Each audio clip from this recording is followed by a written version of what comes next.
Sheer the distance, yellow, Hindustanis. In the bottom corner, we have been gifted something like Ghost Lake. Is that what we have here? Like a bit of an ice sheet in the middle. And on the other side, of course, Sudgy Sugar in the blue with the Celts. This is a pretty open map. You're not going to be able to wall this off too well. Also, both players spawning in a gigantic, like, crater. Gonna have actually some issues defending if it comes to that, because obviously Age 2 has some often forgotten, at least at after a certain skill level, hill bonuses are going to be hurting the defender here. But yeah, really interesting lake here that you can walk across but not build anything on. No sheep though, unfortunately, unlike Ghost Lake, the real version. Yeah, I wasn't really sure what to make of that lake at first. Mega random, man. It can really do anything.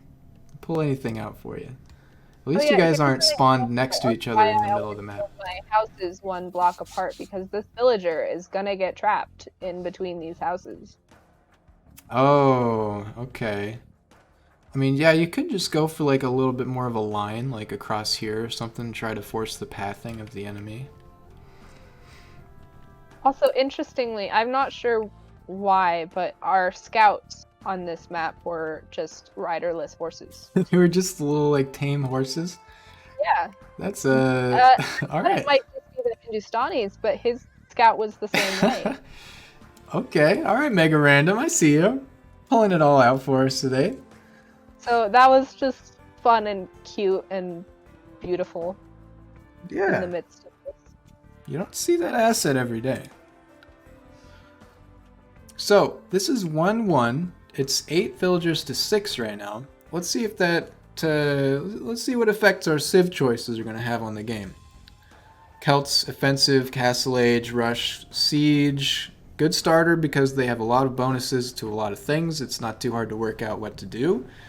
And they have a pretty efficient eco with the late game strength. Siege A+, with the Woad Raider. If you need a front line for your mangonels, just spam out some Woad Raiders. Get those team kills on them. Doesn't matter. They're cheap, they're quick, they do a lot of damage. Hindustanis, the reworked version of the Indians, which recent DLC recently, very recently, some may say, Is it recent? So completely removed the Indians as a civilization and split them into 4, or really reworked them into being the Hindustanis and added 4 other civs of that like general region of the world. Kind of an interesting thing for Age 2 to do. The Age 2 civ scene at this point is kind of, it's kind of having a hard time figuring out what civs to add next. We cover the whole world. What do we do? But I think splitting some of the older civilizations like that, or getting more down deep into the nitty-gritty details of a region or whatever, is definitely one way to do it. I think the Indians before this weren't really like a favorite civ or anything, so nobody like lost out on their one trick or anything. But Feudal Scout Rush, strong boom behind that. One of the best late game civs. They have a lot of researches and upgrades besides their siege, but they do get the siege elephant, of course. And hop that up again, in and out. Cavalry, and they have the Ghulam, which is, I believe, yes, the Ghulam is a very strong anti-archer spearman that has high pierce armor or high range armor, and has it can attack units behind the unit that it's attacking, or it can like attack through units. So if your units are clumped up a lot, you see Ghulam, hit that scatter formation quick. And also they have the Imperial Camel upgrade, which is like adds another level of upgrades to the Camel Rider. I think it's called the Camel Rider in Age 2, I'm not sure. 9 viewers, good to see you here. Love it, love it. 1 hour, 25 minutes into the stream, and we are on game 3 of match. Well, boom. match 2. Yeah, well, I don't match 2. All right, of AOE 2. Of Age of Empires 2, yes, of course, if you can't see. If you're listening along as a podcast, if you're like driving to Fresno or something and you've got us on your No, I phone. think we would make a pretty good podcast. I like to think so, you know. Maybe 7 hours would be a little bit long to catch up on, but, you know, Joe Rogan does it, so. Let's see here. We're going out of the berries, even though we still have llamas. Maybe we just found these llamas. But there's farms coming out for blue already and already out of herdables. Now these deer could do with a mill of their own. At this level, I say that a lot. At this level, you don't expect people. I probably can't even do it, and it probably wouldn't be worth the APM or attention span to pushing the deer with their scout. You can in Age 2, like put your scout here, or put him like right behind the deer, and it'll send him this way. And then you keep doing that and following it step by step until he gets to the TC. But you can mess it up and the deer will just run back to where it spawned. Sounds like a lot of... very intensive, and I guess you save the wood from building a mill, but that's about it. It's useful at a high level when you're trying to get every advantage you can. It's trying to do other things. Yeah. You have to be very optimized. At my level, at least. We've got a third lumber camp now. Why the triple lumber camp, I'm wondering. Those stands of trees were really small, and I do actually end up cutting through them almost all the way and having to move further away. And Okay. trees are a really good natural defense against invasion. So you like to And slow again, it down. I was still figuring out what to do with the lake. I think I may have just seen myself build try to build dock. Nice, llamas. Oh yeah, actually, good point. This kind So of I almost did looks just like do that, some but water. then I changed my mind. Yeah. Wait, were you allowed to So- build a dock here? Yeah. So you No, can like. that structure right there was a dock. I'm but then I actually was like, curious now if you can fish. build There's- boats what- on this. Like, what is Yeah, I this don't know water? So I was just really confused, and I didn't necessarily. I wanted to limit how much I was cutting down the defenses that the map had naturally given me, which were these little stands of trees, which aren't going to last very long when you've got a bunch of villagers cutting them down. Yeah. Okay. There is a thought So I process. That's great. There was a thought process, and I end up moving them further away. There's some bigger like woodsy areas further away. Yeah. And walls, my walls don't really come into this game much, but it was like you don't want to have to build more than you have to. I love to see the shift clicking here. It's so clear that's what happened. I love it. Just back and Yep. forth. It's great. That's what I do. And on this map, it worked pretty well. So. Yeah. No, that's good for But at least for words open maps. less effective, but on a map like this, it gave me a good idea of the lay of the land. Yeah. Why the double gold mine now? I'm asking and quizzing you on all these things. I think partly because they were there, Okay. partly because I know that military units later on are going to cost a lot of gold. And I do think I'm thinking ahead at this point and wanting to like build up that military as soon as I can.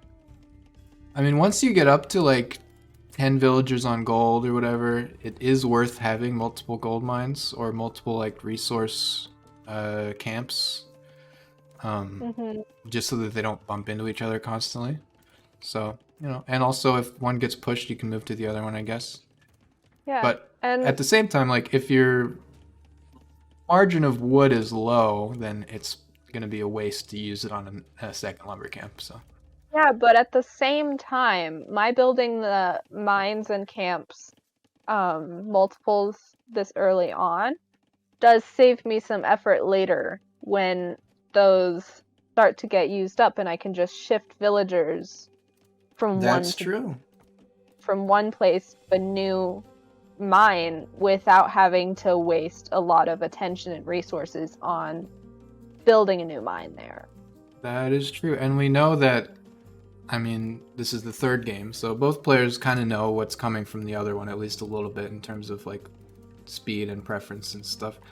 So, like, you know there's not going to be any pressure coming at you for, like, the next 20 minutes at least, so why not prep for it?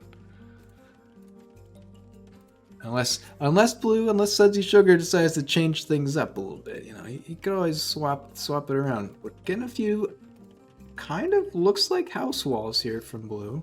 Walling out some key resources, unfortunately, but that's okay. Villager count now is 32, exactly even, and Yellow, again, making some militia. There are some civilizations that are, I know you just randomly pick a civ every time, but that are, like, specifically good at the man-at-arms militia rush in Feudal Age, but any units at this point are good units, especially if they get used. So we'll see if we get those walking across the lake. Blue, going for that Castle Age Celt Siege, I guess. We'll see. We'll see how long that takes them here. He's actually employing a pretty good wall of houses there. That's a pretty good example of, I think we mentioned that earlier. Yeah. That expands a little bit and actually makes it kind of hard to get past. Yeah, I'd like to see more thinking with the wood lines in mind, maybe. So you put, like, house walls across here, and then you also protect the stone. But it's a good start, and any kind of, like, line of houses like that is going to force your opponent to, like, path across. Try to figure out a way around. Now, these guys are just going after this random horse that they found in the field. It gets away. Okay. This is actually very even on the economy side so far. Both players aging up at exactly the same time, same amount of villagers even.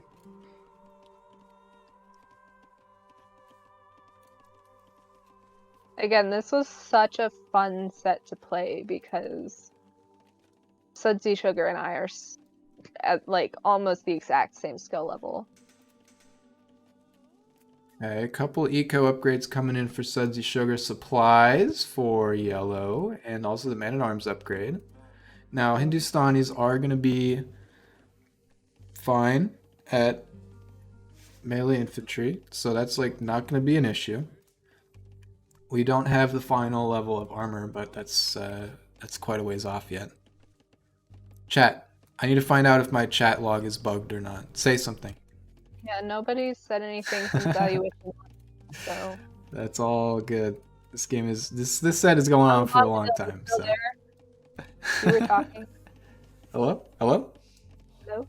Hello? We've got 10 people watching, so hey, they're there. Cycrius is still here. We made him wake up and use the keyboard. Sorry about that, buddy.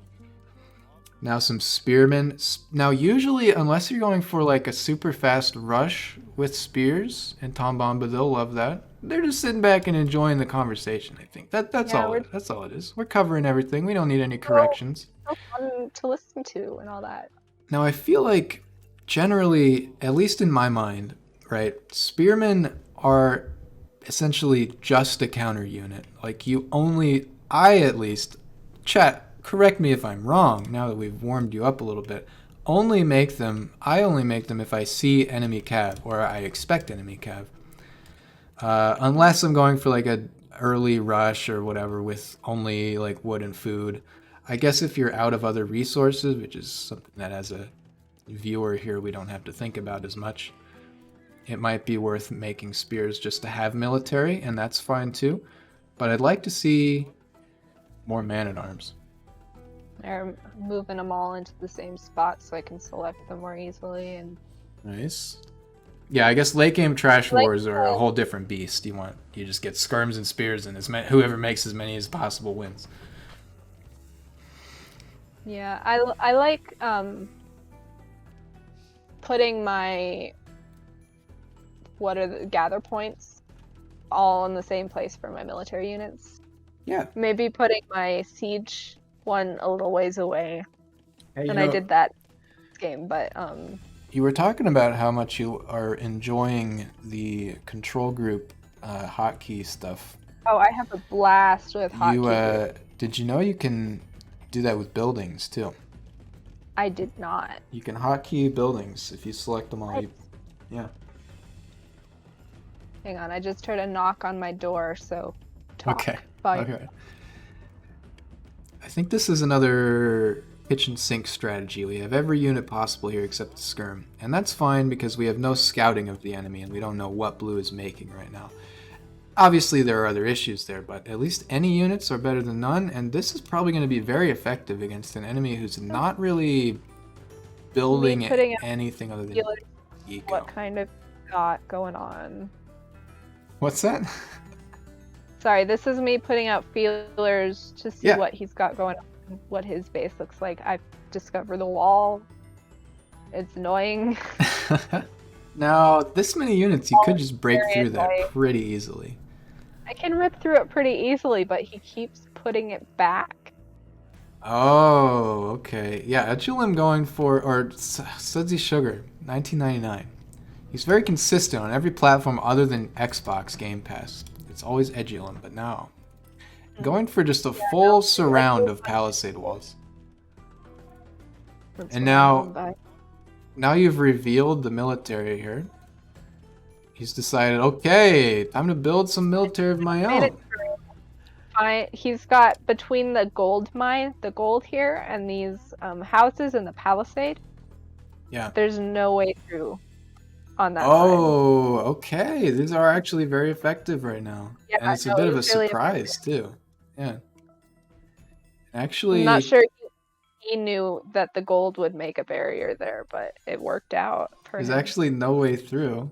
And I think this villager was tasked with building these, but this was finished first, and there's no way out of the base, so she never went around and finished it. Very interesting. So I actually bought him some time. He's getting... Okay, we're going to have 13 militia. You made it through that one palisade wall, and we're going straight under the TC, which is a little bit sketchy. You're going to lose this whole army under the TC. He garrisoned, so... Yeah. This first group is not gonna fare well. But as we were saying earlier, as you were saying in the first game, you're really working on keeping those reinforcements coming, and that's something that a lot of players, even like players that would consider themselves better than you in a lot of ways, don't do most of the time. It's just remember to keep pumping units like this, and that's great to see. This army, big enough, I'd say, to move forward. And I think I probably will. That's about the size of group that I decide to send out. I mean, ultimately, you could go with like a third or less of this and just poke in a bunch of different places at once, but that takes a lot more effort. Now, Blue, what's their response to this? They're going to finish this wall, I think. If this may still be a way through. I don't think he knows. Yeah, you can still get through there, unfortunately for them. And make a lot of militia and not upgrade them to man-at-arms. The Celts, I would have noted it if they couldn't build. Yeah, no, there's no civ that I've like researched at all that can't upgrade their militia. So he's just choosing not to right now, which is unfortunate because the militia as a unit fighting against other military units are extremely bad. How much gold does that upgrade cost? Because he's only got 117 gold, and it doesn't look like... Oh, he's got some people mining gold. I cracked it. I figured it out. I cracked the case. He queued all those militia. Shift-click probably a bunch of times, and then the man-at-arms upgrade is trapped behind all of that in the one barracks. Yeah, I've done that before. Yeah. So now we got some archery ranges for the Celts. Now, okay, we are still in feudal both. All right, silly Seth. Thanks for dropping in, Seth. Yeah, he's out and about. He'll be back. Be checking in. We have... All right. Now, okay. All right, okay. Here we go. All right. Okay. Yellow can click to Castle Age anytime they want, and the Hindustanis are going to be very good late game, so you probably want to age up as soon as possible, Yeah. especially when you have this kind of a advantage. Okay, there's that wall coming in, so it's not a gap anymore. This, on the other hand, I don't think it is, or you would have passed through it No. earlier. Yeah, oh, there's a tree there. It's at the drag box. Okay. It looks like a gap, but it's not a gap. So Castle Age definitely on the horizon for yellow, I think. Blue still short on that gold. He's now sent a lot of gold miners over. We got 11 right now. I guess that's fewer than the other resources, but and here's a gate. This is a real scuffed area we've got going on over here. Okay. He's trying. Yeah, he's working on it. Yeah. We just had a pretty severe deficit in gold, I think, because of all these man-at-arms being produced at once. So working on balancing the eco there. What's the scouting information looking like? You can make more scouts and send them around too if you want to, but you know, sometimes you gotta focus on other things. Yeah, usually by the time I get that ability and it's like feasible, I've scouted most of the map already, I think. But again, I've not made a priority of like keeping updated on my enemy, what they're doing. Yeah, I mean he's like walled out now, so you won't be able to get any of it. Walled out, it'll be a lot harder to get in there. But if you did, and you saw, okay, 2 barracks, 2 archery ranges, this also goes into the like unit counter thing that I mentioned earlier. You see what he's making, and then you're like, okay, so I should make like maybe cav archers or heavy cavalry that knock these guys out with the hard counter, and he's just sunk a lot of resources into something that will be killed with unit bonuses. So now we've got this big ball. I like the look of this. Pretty big. I think my thinking was that the last group wasn't enough. Yeah. Now you had Rams in game 1. You were very quick with the Rams. I don't see a Siege Workshop this game, though. I guess we're still in Feudal Age. There we go. Okay. Castle has been clicked. Closer to the lake. I know that. Yeah. But I don't think I've built it yet. Okay. Sudsy Sugar pulling ahead quite a lot with the villager count. He's been producing, I guess, more consistently out of the 1 TC. I don't think the Celts, again, checking here. Nothing noted. No bonuses specifically. I think it's just villager consistency. Now the Castle Age is going to drop that down a little more for yellow. But it doesn't really matter when you're using your resources as effectively or as efficiently as yellow is in comparison. 4,000 food is just doing you no good right now for blue. We do have the market, so we might see some selling of food. He did sell some resources last game. Some wood last game. And it definitely seems like... I've moved my military. I think I've moved them further out. The army's moving up. To a better place. Yeah. I think I'll moved my gather point to more on the lake. Is this a formation? Did you set a specific formation for this, or are they just walking like that? No, I think this is when I told them to move out, so okay. I assigned them a hotkey. Yeah. I decided cavalry goes first. That works. There's the Castle Age. Yeah, Castle Age. Sudsy just clicking Castle now, so you are going to have a pretty good tech advantage, especially if you, well, I guess only if you use that to unlock some more upgrades, some more unit. I try to be pretty good about the upgrades, and I'm probably not, like, my build order isn't ideal. Sure. I mean, you're not floating very many resources here because of the lower worker count and probably due to just making a lot of units and using your resources, which is definitely something that newer players struggle with, so congrats on that. This is me trying to find the best way in, honestly. Oh, okay. Okay, we've grouped them all and they're trying to group up and get through here. Now, this is a lot of units from blue, and mostly better units as well in this fight.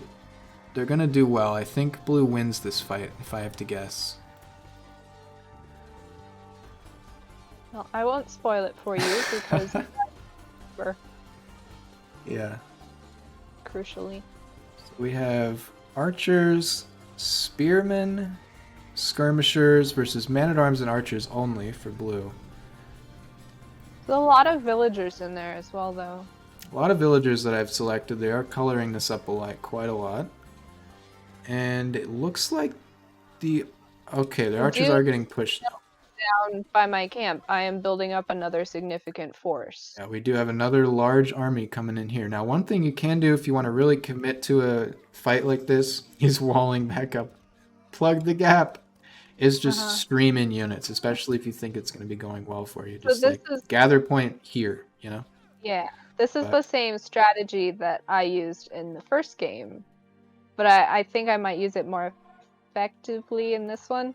Yeah, and not a bad trade. I just keep throwing units at him, and he doesn't have time for anything else.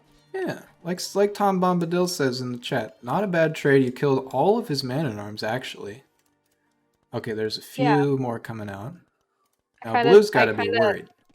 Sent them out and let them have it, and then focused back on building a second force to follow up with. Now I see the same unit composition here, which maybe moving forward into the future, you might want to think about like, okay, archers, man-at-arms, heavy cavalry is the move there. Maybe skirmishers as well, or archers of your own. Kind of want like a ranged and a melee at the same time. Probably study is the counters, because that's not something I'm super familiar with. And basically, what I'm doing is turning out as many units as I can. Yeah, and that's still very effective. I'm really happy that you figured that one out. Plugged the gap. Oh, so the gate's open! Get in there! I try to go through the gate. I do get, You get a few cav through. Okay. I try to lock my gates if that's an issue. Yeah. Now I'd like to see these guys just like run like, I don't know, all the way around over here or something. Try to get some villager kills, cause chaos, but still cleaning up these archers. That's what light cav are for. Good move on that. I'm trying to herd his close enough to the gate to open it again so I can get the that's a huge move. This is a screenshot. This is the thumbnail right now. I gotta remember that. Herding the enemy towards the gate so that it opens and you can get through. That's why we have you here to cast your own games. The insights like that. And I did bust through the palisade as well, but I got most of them through the gate, which I'm pretty proud of, actually. Okay, now blue, here's the consequence. You may be taking, like, not a great trade with, like, unit composition, but point one, you're making more units and actually doing really well on that front. And blue is on constant defense and has to be always thinking about protecting villagers, and it's just chaos in their own base, and it feels so bad to have to deal with that all the time. So see, I know how frustrating that is, because the number of times that I have been on that back foot is like most of the games that I've played. So I just know that if I keep throwing units at him, even if they're not ideal unit composition, then he's not going to be able to pick himself back up, probably. And see, now I've taken out most of his military units, and I'm going for the next wave is coming up. The TC. Yeah, now usually you want to avoid just hitting the TC with swords, right? It's a very bad trade. You lost like a lot of units to that, 33 so far. But and he's repairing, incredible. Using some of that stone surplus, the wood surplus. Also, I'm seeing, like, you could buy your way to Imperial Age almost even with, or blue could, with these resources. I guess we just need more production buildings here. And there's a corner castle, I think, just to produce units as well. That's not going to work as a defensive. Maybe it doesn't want it to get to be doubtful, to be denied.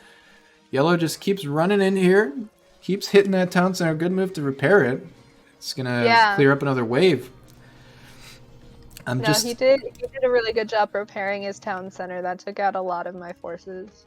I'm just looking. I'm waiting. I'm holding my breath again for that siege workshop. Please. Yeah, stop running units under the TC and build a ram, please. Oh.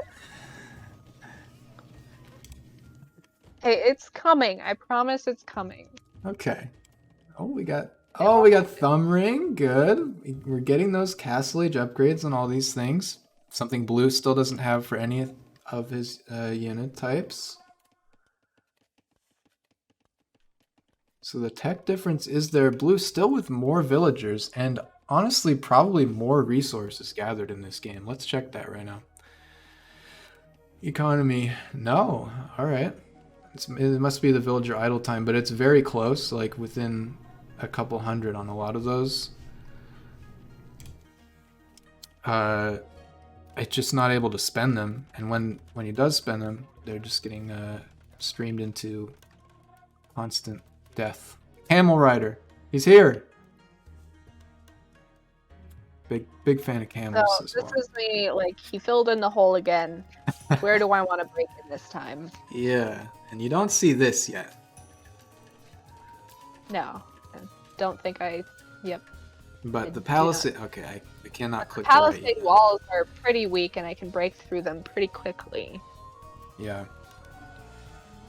And I figured if I can keep units coming, he won't have the chance to regroup. This is pretty good mass from Blue still. Like, he's able to keep them coming. There's quite a few here.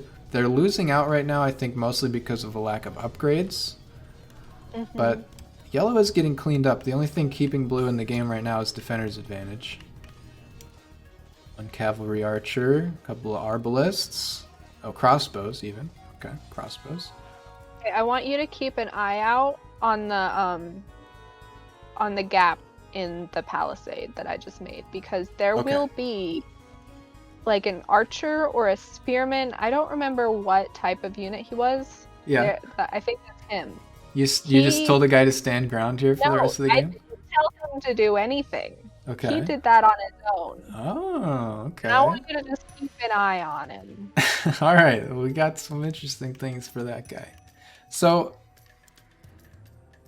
okay, these villagers just... I think the town bell here was rung, and everybody hid inside, and the whole eco was shut down except for this last remaining wood. Blue is just looking not great right now. Just because of the pressure, the fighting is all in his base. If it was outside, like on the lake or something, he'd probably be in a pretty good position because the trades have been very even so far with the military with the fights. But also, he's got multiple barracks and his castle still in the back corner there. And that was a little bit concerning. Yeah, the castle here... Because all the units I've been sending up against him so far are pretty vulnerable. Like, they're not siege units. I don't have my siege workshop yet. Yeah, that's... I do keep harping on that. Okay, Blue trying to move out. Is this what you're talking about? The skirmisher just led all these guys out? We had a just passing moment. He let them all out. He's gonna go stand in the gap again. Okay. This guy knows what to do. Yeah, he is gonna survive for a very long time. Well, he's got one kill right now. We'll see how his career goes on. I'll watch that with great interest. He's standing in the gap, and he's throwing spears. So now you're targeting... Okay, yellow is targeting the barracks, which is a good move, but gonna take a lot of hits from both the town center and the military units from Blue that are just attacking the back of all their units. Yeah. This town center probably will go down though, and I don't know if Blue is gonna have the peace of mind to be able to build another one. I think I said town center. I meant to say barracks. These possibly the longest distance lumber camp ever, but the crossbowman's gonna pull his attention. My military. I think I might have built my siege workshop. Nope, it's still coming.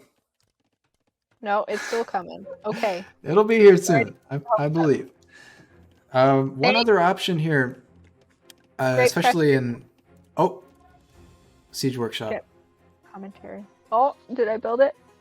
Yeah, It's I in do the want to queue. be close to the lake. Yeah.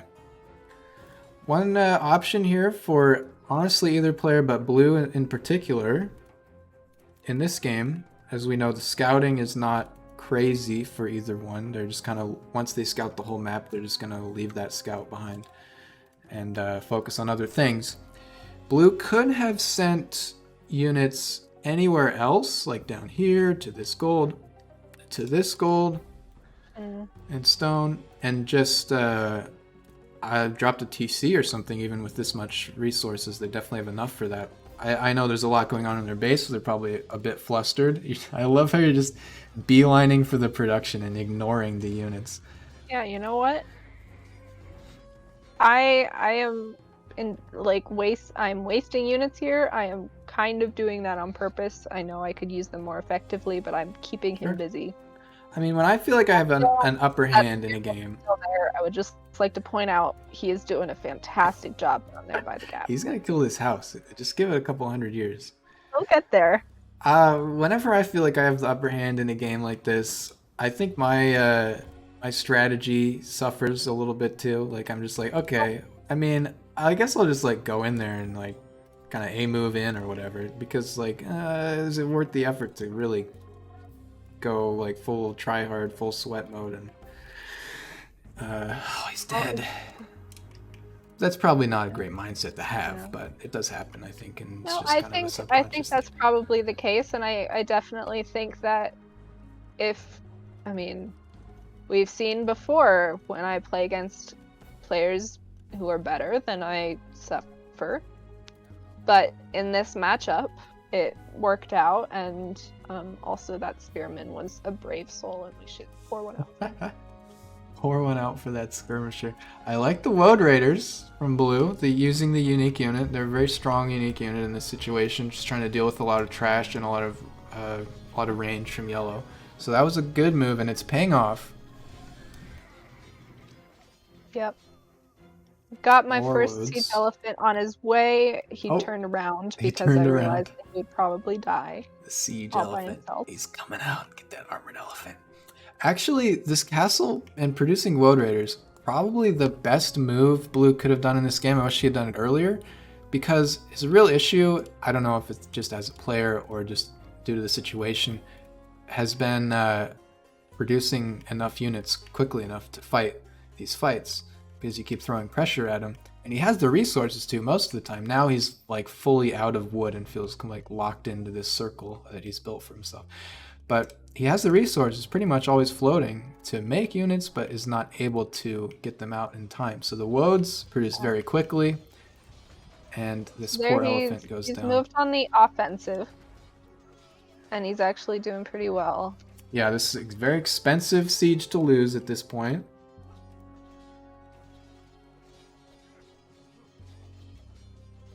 And he's getting some of my villagers and stuff, and Okay, so but the kill death. I'm keeping the units coming. We're an hour into this game. The kill death ratio is insane.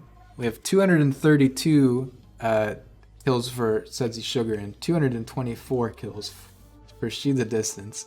Eco, 36 kills for Yellow and 2 for Blue, due to the entire fight basically taking place in the Eco of Blue. And Yeah, so he's bought himself some relief here. Yeah, he's got time to stop build up and another think harrying now. force. The Woad Raiders are definitely going to do well in this going forward. Yellow kind of shown that you're not interested in adjusting the units that you're producing to face the enemy type unit types, which is fine in this with this strategy. You just want to spam as much as possible. Spamming trash to defeat an enemy with numbers is absolutely a viable strategy, though.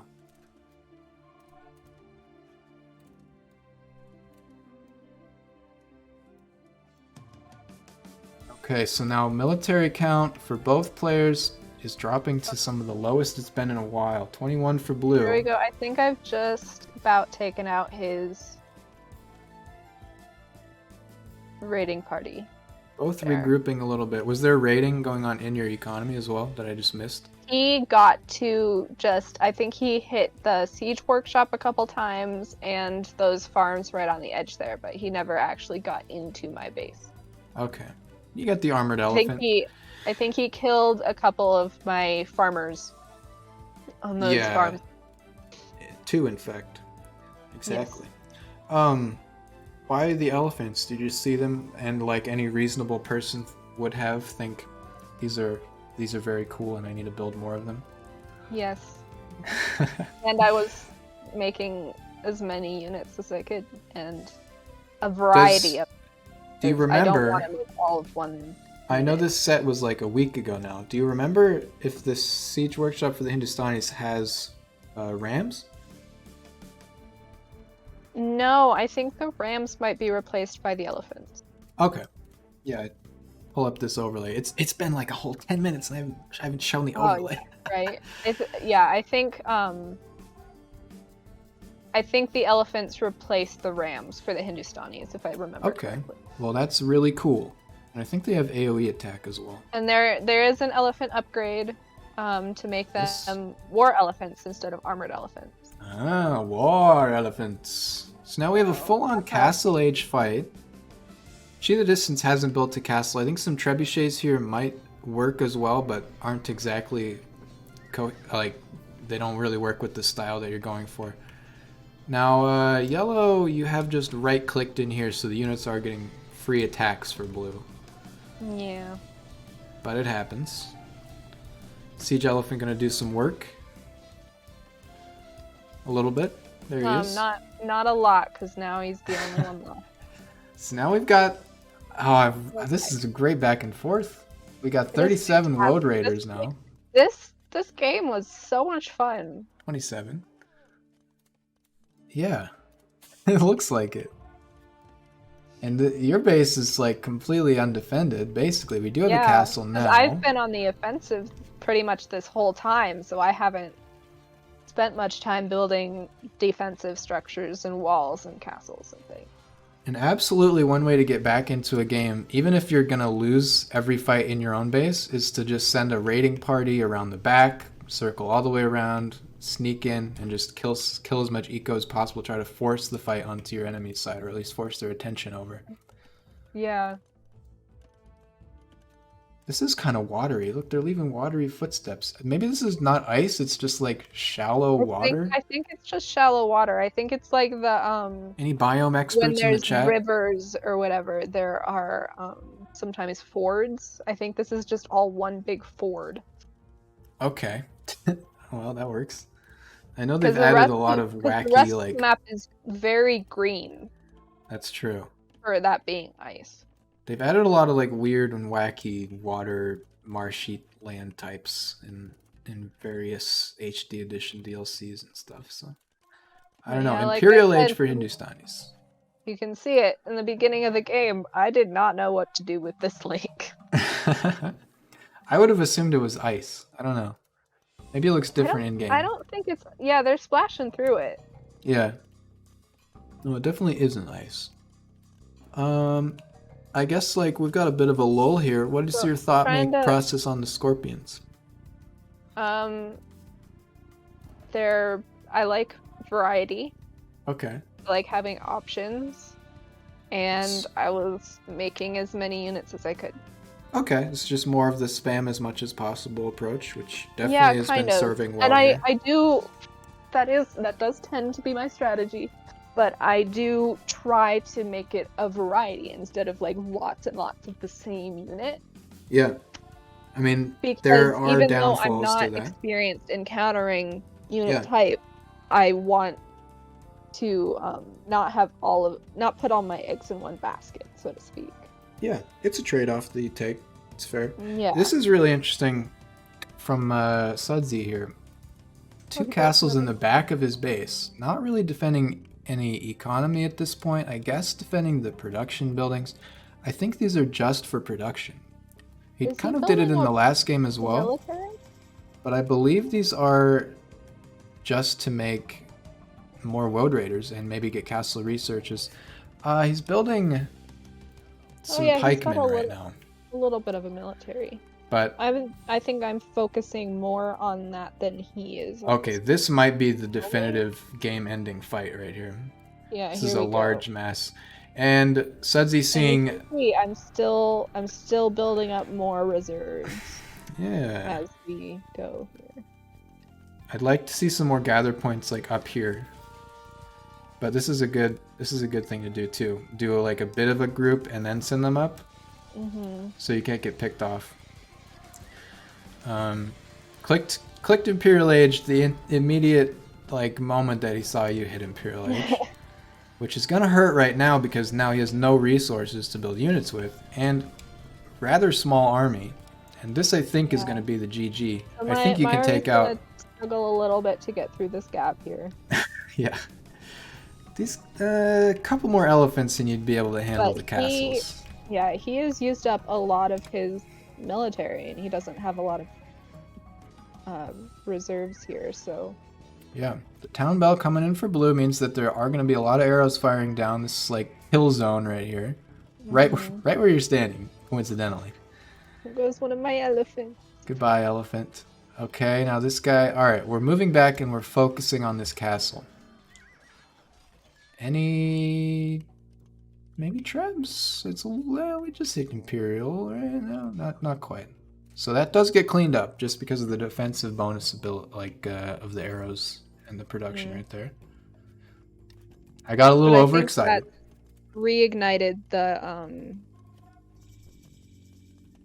the initial harrying, maybe. Like I'm not going quite as constantly, but okay. I think I might be back on the front foot. Yeah, that blue is definitely. I mean, for one thing, not really making any more woad raiders. He's low on food because of the Imperial Age upgrade and from hitting that town bell, making more villagers. Been behind on villagers for quite some time because of the fighting in the base.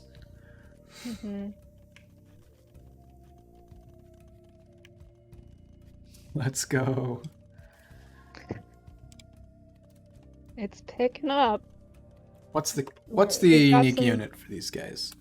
The Gulam. That's right. I remember now from an hour ago. The Gulam, yeah. Yeah, I'm not used to playing games this long. Gulam probably not a good unit to make right now, which is fine because we're not seeing it. Yeah. Maybe some Trebs. I would like that because it would mean you would stop running your entire army under these defensive buildings and just attack them with safe units instead. But it's okay. I'm sorry to say, I'm not sure you're gonna get much relief from that. Well, here's the trebuchet at least. There we go. Oh yeah, there we go. Sudsy Sugar still, by the way, managing to stay contained in this circle that he built for himself in the first 20 minutes. He's just not moved out from there at all. He's found every scrap of wood possible, getting all of this gold and stone. You can see on the mini map, I've spread my woodcutters way out and Yeah, in the background, this is all going on here. We're mining some gold up here, all the way in the corner. This is what you can do if you have the control of the game. The pressure is on your enemy. You can just take all these pocket economy things, the gold out here in the middle. In Age 4, you go for all the food that's all scattered around the map. Yeah, what's up? The wood that I was cutting at the beginning, you can see where my wood farm is up left. There it is. Over here? Yeah. Okay. My lumber camp, that's what it's called. There is no wood left there. Oh, yeah. No, these guys are all used up. That's why I spread out my lumberjacks initially, because I was pretty sure that was going to happen. Yeah. And that's the same thing. My gold mines are almost depleted. Yeah, and I guess you don't want to look back at that in 10 minutes and realize, oh, all of my gold miners have been idle because they ran out of gold, and now I have to go build a mining camp and everything. Yeah, so I don't know if that's just me, but I have found that it's nice to have multiple options so that I can quickly send all these gold miners who are now idle to this other gold mine that I already have. Yeah. Okay, 3 Trebs, 4 Trebs with 1 more in the queue. I think even if you dive with the entire military. I think these Trebs are going to make the difference. My prediction now, this is the final wave. This one, I promise. All right. We'll see how it goes. I think you can see here my use of hotkey groups that I've assigned my faster forces to hotkey 1 and my siege to hotkey 2. So they don't all travel together and I can send some of them ahead. Okay. So I get them to get the infantry busy and then... Okay, now, Blue is suffering from, like, a severe lack of food. Okay, he did have, like, a lot there. I don't know. He's deciding... Okay, we got some Woad Raiders in the queue, and that's about it, actually. But not enough, I think, now. These Trebs, they are unpacking. We're going to get this TC down. But no military now. 10 military. Where are they? Who are they? What do they know? And how do they know it? Okay, they're in the TC. They're running around. We got some guys in the back. All right. We've got some lone spearmen or whatever coming out. Stray spears. There goes the town center. These two Trebs are surviving. Those Trebs definitely made a huge difference. Yeah. You're right about that. A lot of time, like, in higher level game, well, I don't know about that. In any ranked game, a lot of the reason that anybody goes Imperial ever is to get access to trebuchets. Mm-hmm. And with those two castles, those made me nervous for a while. Yeah, I think these castles could have been built. Getting the Trebs in there to take out the TC and those castles. Oh no, these villagers don't know what to do. Poor villagers. There's 33 villagers here. Just okay, he's fighting with the vills. No? Yes. Their pathing is just weird. There they go. They don't want to fight. They're pacifists. I'm bringing in a reserve force, though. Okay, just to seal the nail in the coffin. That castle's going... Yeah, I would have liked to see these castles, like, maybe one over here, in more of a defensive position, rather than at the back of the base. They kind of are only doing half their job when they're back there. I might have put it in this corner of the wall there, just by where I'm breaking through. Yeah, something like that. Even like right in the front, right on your face like that, would have delayed and would have saved a lot of these fights happening. Especially since we can see that you don't really care too much about being under the influence of arrow fire. You kind of just ignore it. So. Yeah. Okay, one trip going down to villagers. They're doing their darndest to keep the game alive right now for Blue, but it's swinging. Well, there goes the second castle, and now I think my trebuchets and elephant and stuff are going for the production building. We have 2 villagers left for Blue. That's the consequence of using them on the front lines. They're both right up here. Not military units. And there it is. There it is. She the distance. Victorious in game 3. That's 2-1. She the distance. She moves on. I can update this right now. Completely not what I expected that set to be when I went into it. It was so much fun to play. Yeah, I'm glad. I'm glad that, honestly, ultimately, I talk about I want to highlight, unusual things in the game that noobs can bring to the table. But really, okay, I need to log in on this. Really, the best part about this is just getting people to play Age and remember how fun it is, and just have a good time in the game. I think that might have been the most fun I've had playing Age. Yeah. Like I've been playing it very sporadically for years. You and Dad made me get it at some point. That's right. That's right. I don't know. But yeah, this was a blast. I don't think I've ever been so evenly matched with my opponent. Yeah. And it was just Adrian? Felt great. It was a great ego boost, I'll be honest. Yeah, this is the first time you've won. I've never won in a tournament. That's great. But yeah, it was got some good news. Fans of the AoE bash scene will know a lot about Caltago. He's a bit of an infamous one in this group, and you get to go up against him next, Seed 2 versus Seed 18. Looking forward to that.